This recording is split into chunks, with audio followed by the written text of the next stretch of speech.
دل کا سکون چاہتے ہو تو تہجد پڑھنا شروع کر دو، اور تم جانتے ہو جب انسان کا دل سکون میں آ جاتا ہے تو وہ کئی پریشانیوں اور بیماریوں سے محفوظ رہتا ہے۔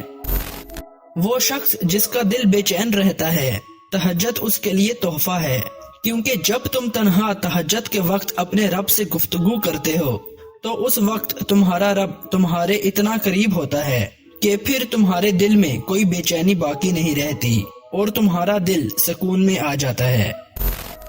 سکون تو ہر انسان چاہتا ہے، لیکن جو تہجد تک پہنچ جاتا ہے سکون وہی پاتا ہے۔ سکون کو تلاش کرنے سے بہتر ہے کہ تم تہجد پڑھنا شروع کر دو، پھر تمہاری زندگی میں خود سکون آ جائے گا۔ تہجد کی نماز ادا کرنے کے لیے جیسے ہی ہم جائے نماز پر کھڑے ہوتے ہیں تو اس وقت ہمارا رب ہمارے لیے جنت کے دروازے کھول دیتا ہے اور ہمارے تمام گناہ معاف کر دیے جاتے ہیں۔ جب ہم ٹوٹے ہوئے دل کے ساتھ اپنے رب سے گفتگو کرتے ہیں تو اس وقت ہمارا رب ہمارے دل کے اتنا قریب ہوتا ہے کہ پھر وہ ٹوٹے ہوئے دل کو کچھ اس طریقے سے جوڑتا ہے کہ پھر ہمارا دل تہجد پڑھے بغیر اور اپنے رب سے گفتگو کیے بغیر رہ نہیں پاتا۔ تہجد کی رات ہماری زندگی میں وہ روشنی لے آتی ہے جس کے بعد ہم اندھیروں سے نکل کر دنیا اور آخرت کی کامیابی کو حاصل کر لیتے ہیں۔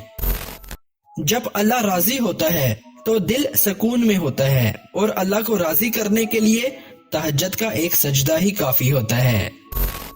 اگر تم دل کا سکون چاہتے ہو، اگر تم دنیا میں کامیابی چاہتے ہو، اگر تم آخرت میں کامیابی چاہتے ہو، اور اگر تم اللہ کو راضی کرنا چاہتے ہو تو تم تہجد کو اپنی زندگی کا حصہ بنا لو۔ اللہ پاک ہم سب پر اپنا خاص رحم فرمائے اور ہم سب کی پریشانیوں اور مشکلات کو دور کرے، اور ہمیں دنیا اور آخرت میں کامیابی عطا فرمائے، اور ہمارے دلوں کو تہجد کے نور سے روشن کر دے۔ آمین یا رب العالمین، آمین یا رب العالمین۔